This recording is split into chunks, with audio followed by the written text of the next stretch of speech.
নমস্কার বন্ধুরা, আজ আমরা চলে এসেছি ক্লাস 10-এর যে কোষে দেখি 12 যে চ্যাপ্টার গোলক চ্যাপ্টারে অঙ্কন করব আজকে আমরা।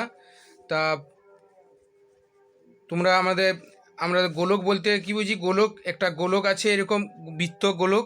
তা আমরা দেখি যে এখানে একটা বৃত্ত মানে তার একটা ব্যাসার্ধ, আমরা যদি এইটা যদি আর হয় তাহলে গোলকটা সমগ্র তলের ক্ষেত্রফল আমরা দেখব। সমগ্র তলের ক্ষেত্রফল যে আমাদের সূত্রটা আছে সেটা আমরা জেনে নেব। কি আছে না 4πr²। সমগ্র তলের ক্ষেত্রফল 4πr²। তাহলে আমাদের সূত্রটা কি হলো না, আমাদের সমগ্র তলের এইটা যদি আমাদের ব্যাসার্ধ আর হয় তাহলে আমাদের গোলকটার সমগ্র তলের ক্ষেত্রফল 4πr²। এরপরে আমাদের দেখো অঙ্কগুলো কি আছে। তা প্রথমে অঙ্কটা কি আছে, একটা গোলকের ব্যাসার্ধের দৈর্ঘ্য হচ্ছে 10.5। তার মানে আমাদের এই আরটা বলে দিচ্ছে, এই আর সমান হচ্ছে 10.5 সেন্টিমিটার। তাহলে হচ্ছে সমগ্র তলের ক্ষেত্রফল। তাহলে আমাদের গোলকের সমগ্র তলের ক্ষেত্রফলের সূত্রটা আমরা কি জানি, আমি কি একটু আগে জানলাম 4πr²। তাহলে আমরা কি লিখব, গোলকটি সমগ্র তলের ক্ষেত্রফল সমান কি 4πr²। তাহলে 4π সমান আমরা কত জানি, পাই সমান 22/7। r², আর এর মান কত তাহলে 10.5। তাহলে আমরা 10.5 তার হোল স্কোয়ার। তো 4 × 22/7 ইন্টু 10.5 ইন্টু 10, r² দুবার আর বর্গ করে নিয়েছি। তাহলে আমরা এটা কি করব, 4 × 22/7 ইন্টু এইটা আমরা দশমিকগুলো উড়িয়ে দেবো, 105/10 ইন্টু 105/10। তাহলে আমরা এখানে কী করবো, 5 × 2 = 10, 5 × 1 = 5, 5 × 2 = 10। তাহলে 7 × 3 = আমার 21 কেটে গেল। এখানেও 5 × 2 = 10, 5 × 2 = 10, 5 × 1 = 5। এইখানে 2 দিয়ে 4, 2 × 2 = 4 কেটে গেল। তাহলে আমার কত এখানে দাঁড়াচ্ছে 22 × 3 × 21। তাহলে আমার এখানে গুণ করলে কত হবে অ্যান্সারটা না 22 × 63। তাহলে 63কে আমরা 22 দিয়ে গুণ করলে যাবে সেটাই। 2 × 3 = 6, 2 × 6 = 12। তাহলে 1 2 6, 6 6 2 8, 2 × 3। তাহলে কত আমার দাঁড়াচ্ছে 1386। তাহলে ক্ষেত্রফলে আমরা কি একক লিখি, বর্গ সেমি। বুঝতে পেরেছো সবাই? দেখো তাহলে আমাদের পরের অঙ্কটা কি আছে দেখে নিই না, একটা চামড়ার বল তৈরি করতে প্রতি বর্গ সেমি 17 টাকা 50 পয়সা হিসাবে 431 টাকা 20 পয়সা লেগেছে। তাহলে বলটির ব্যাসের দৈর্ঘ্য হিসাব করে লিখি। তাহলে আমরা কি বলছে না, চামড়ার বল তৈরি করতে আমাদের কত লাগছে, প্রতি বর্গ সেন্টিমিটারে 17 টাকা 50 পয়সা চামড়ার বল। তাহলে আমরা বল তো আমরা জানি, তো বলটা 2-এর দিকের অঙ্কটা, বল তো গোলেই হয়। তাহলে আমাদের এইটা যদি আমরা ব্যাসার্ধটা আর ধরি, তাহলে বলটির ব্যাসার্ধ সমান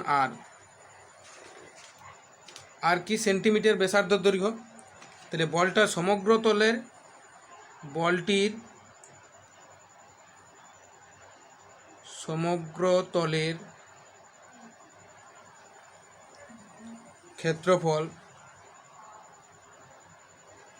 সমান কত 4πr²। তাহলে আমাদের 4πr² সমান কত, তাহলে আমাদের সমগ্র তলের ক্ষেত্রফল আমরা বের করে নিয়েছি। এখানে আমরা কি বলেছি এবারে দেখে নিই না, বলটি প্রতি বর্গ সেন্টিমিটারে 17 টাকা 50 পয়সা হিসাবে 431 টাকা 20 পয়সা লেগেছে। তাহলে আমাদের 431 টাকা 17 টাকা, তাহলে আমাদের এই সমগ্র তলের ক্ষেত্রফলটাই তাহলে আমাদের তাহলে 4πr² সমানেই কত 431 টাকা 20 পয়সাকে আমাদের তো কটা বলটা সমগ্র তলের ক্ষেত্রফল সমান 17 টাকা 50 পয়সা। এইটাই আমাদের, এটা শর্তানুসারে এটাই আমরা বলতে পারি। কেননা আমাদের প্রতি এক বর্গতে এত লেগে 1 বর্গ সেন্টিমিটার, তাহলে সমগ্র তলের ক্ষেত্রফলে আমাদের গোটা ইয়াটা কত লেগেছে বলছে 431 টাকা 20 পয়সা লেগেছে। তাহলে আমাদের সমগ্র তলের ক্ষেত্রফলটা কত টাকা লেগেছে, তাহলে দেখে এইখানে বেরিয়ে যাবে আমাদের। তাহলে 4 পাই মানে কত 22/7 ইন্টু আর স্কোয়ার সমান কত 431/20/1750। দশমিকগুলো আমি উঠে গেল দুটাই। তাহলে আমার এখানে কি 0 0 কেটে দিলাম। তাহলে এখানে কি আমরা কি করব, আর স্কোয়ার সমান 4312/175। এইটা কোনা করে এইখানে গুণ হবে 7, এইখানে 22 আর এখানে 4। তাহলে আমরা কাটাকাটি করব এখানে।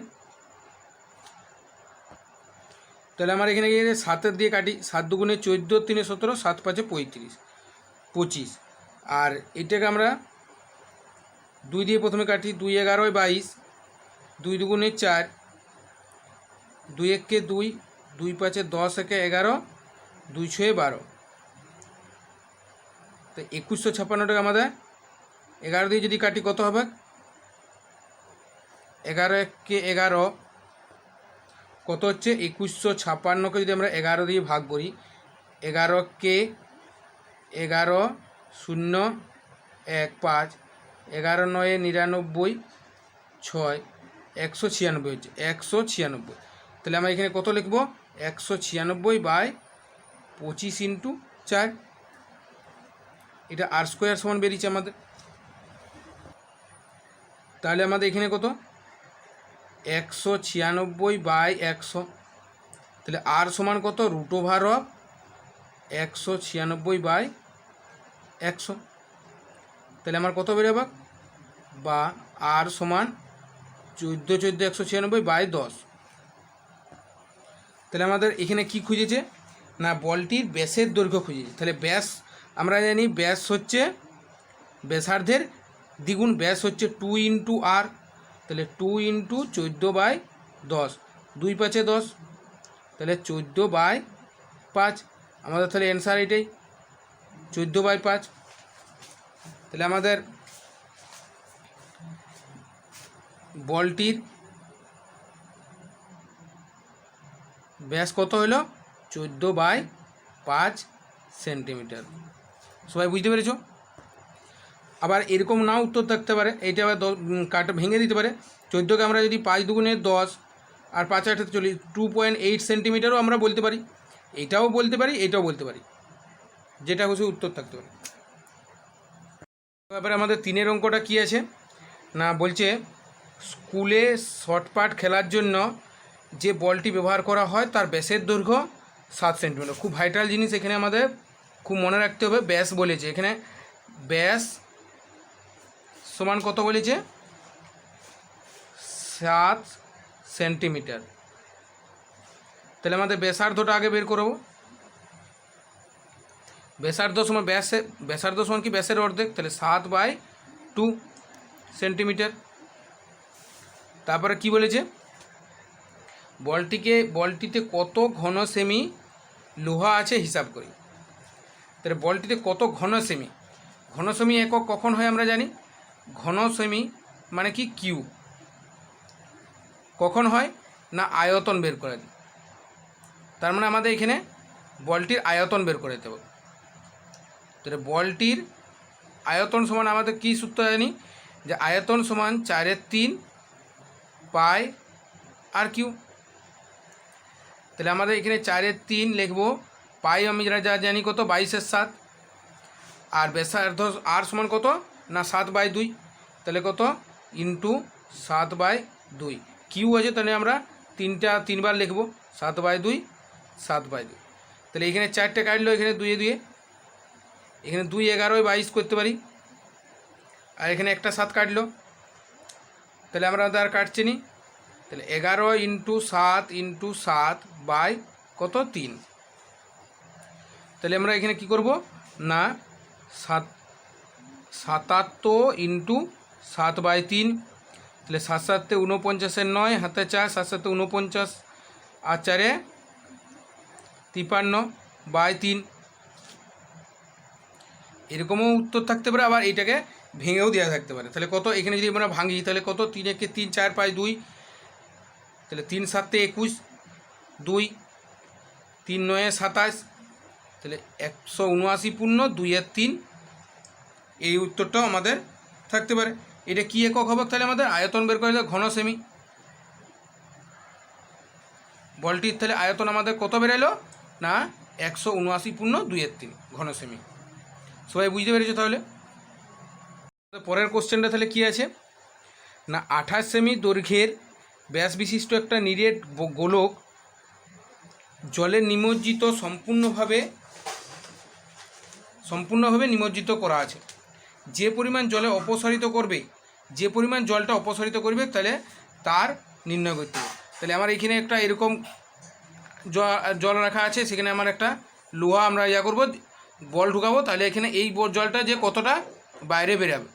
তো আমরা দেখেছি কোনো একটা পাত্র যদি আমাদের হাত যে কোনো জিনিস প্রবেশ করে তাহলে সেই জলটা একটা এই আয়তন দখল করবে, জলের সেই আয়তনটার জায়গায় এই আয়তন দখল করবে, তাহলে সেই জলটা সে বের করে দেবে।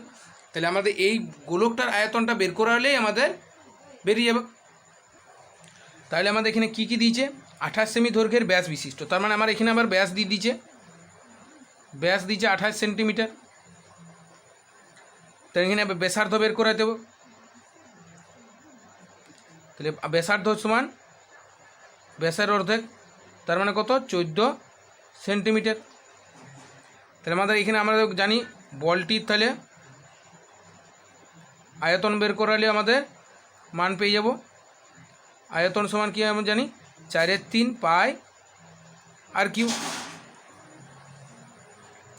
তাহলে 4/3 পাই হচ্ছে 22/7, আর কিউ কত, আর এর মান আমরা কত পেয়েছি 14 সেন্টিমিটার। তাহলে 14 × 14, আর কিউ আছে তাহলে 14, 7 2 14, তাহলে আর আমাদের কাটছে নি এখানে, তাহলে 4 22 হয় আমাদের কি 88 × 14 14 196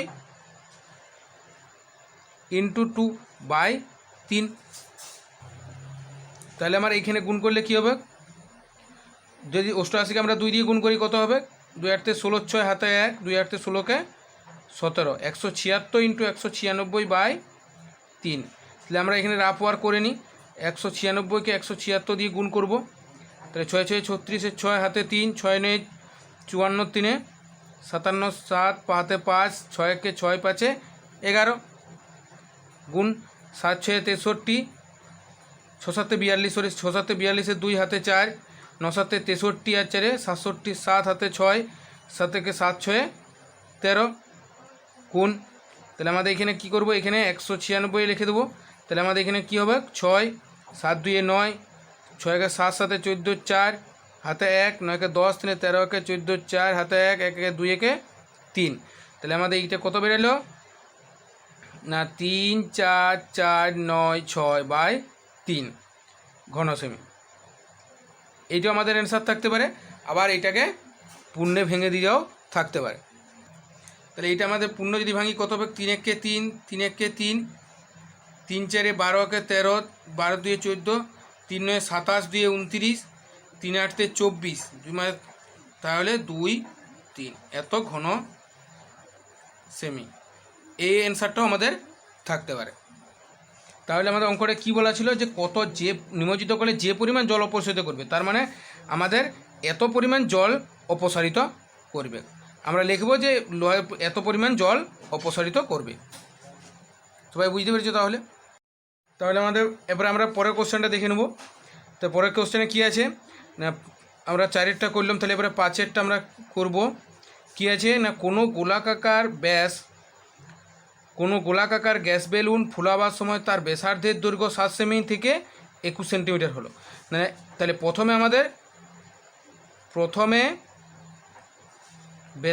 প্রথমে আর সমান কত ছিল 7 সেন্টিমিটার, আর পরে হয়েছে আর সমান কত হয়েছে 21 সেন্টিমিটার। তাহলে বেলুনটির পূর্বের আর পরের সমগ্রতলের ক্ষেত্রফলের অনুপাত নির্ণয় করো। তাহলে আমরা দুবার করব। তাহলে পূর্বের ক্ষেত্রফল আমরা বের করা, সমগ্রতলের ক্ষেত্রফল আগে বের করাবো, তারপরে দুটার অনুপাত আমরা করে নেব। তাহলে প্রথমে যেমন অবস্থায় ছিল, প্রথমে বেলুনটির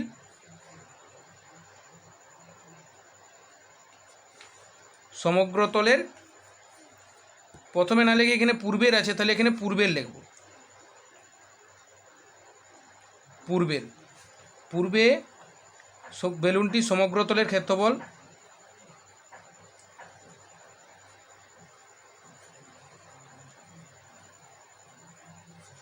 কি 4 পাই আর স্কোয়ার। তাহলে আমাদের প্রথমে 4 ইন্টু 22/7 ইন্টু কি আর স্কোয়ার আমাদের কত আছে 7 ইন্টু 7, আর পরে কত হয়েছে, পরে বেলুনটির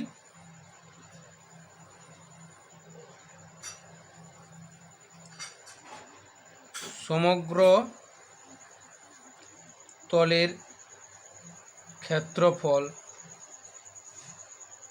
সমান কত, এইটাও 4 পাই আর স্কোয়ার। তাহলে 4 ইন্টু 22/7 ইন্টু আমাদের কত হয়েছে 21 ইন্টু 21। তাহলে আমাদের যদি অনুপাত করি, তাহলে 4 ইন্টু 22/7 ইন্টু 7 ইন্টু 7,